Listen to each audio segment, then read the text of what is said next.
Hello guys, welcome to Jamie diaries. And আজকে সবাইকে আমি জানাচ্ছি হ্যাপি দিওয়ালি। যদিও এটা লেট আপডেট হচ্ছে, তো দিওয়ালির দিন আমরা কিভাবে সেলিব্রেট করেছি, কি করেছি, কিছু কিছু ছোট ছোট স্টোরি তো আমি দিয়েই দিয়েছিলাম, কিন্তু এটা যেহেতু এডিট করা ছিল না তাই একটু লেট হয়ে গেল।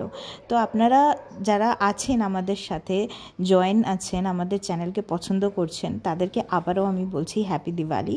অ্যান্ড আপনি দেখতে পাচ্ছেন যে আমরা সকাল থেকে পুরো মার্কেট ঘুরে ঘুরে ফুল ফল সব কিছু কিনেছিলাম। অ্যান্ড তারপরে বাড়িতে এসে আমার অনেক দিন আগে থেকে ইচ্ছে ছিল যে আমি মেহেন্দি পরবো, কিন্তু সেটা আর পরে ওঠা হয়নি।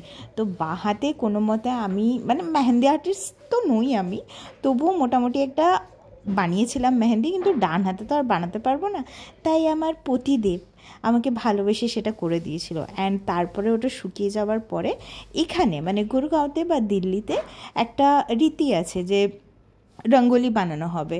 তো আপনি যদি সাউথেও যান সেখানেও এরকম থাকে যে দিওয়ালিতে লোকে রঙ্গোলি বানায় বা দেশেরাতে লোকে রঙ্গোলি বানায়।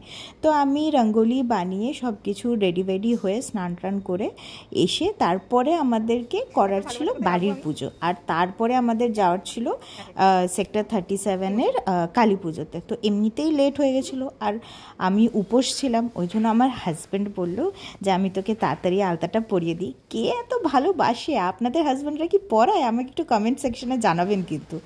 দেন তারপরে আমরা ঘরের পুজোটা ভালো করে ভালো করে প্রসাদ দিয়ে সব কিছু করে এই পালাটা চুকিয়ে তারপরে আমরা কি করলাম, পুরো ঘরটা সাজিয়ে দিলাম। যদিও টুনি বাল্ব দিয়ে ঘরটা আগেই সাজিয়ে দিয়েছিলাম, কিন্তু সেদিনকে তো প্রদীপ বা মোমবাতি দেওয়াটা মাস্ট হচ্ছে, তাই না?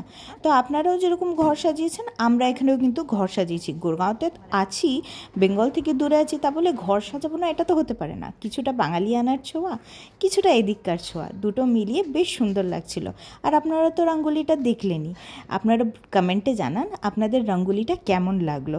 আর আপনারা কি এরকম কোনো রঙ্গোলি কখনো ট্রাই করেছেন বা বানিয়েছেন, সেটাও কিন্তু আমাদেরকে জানাবেন।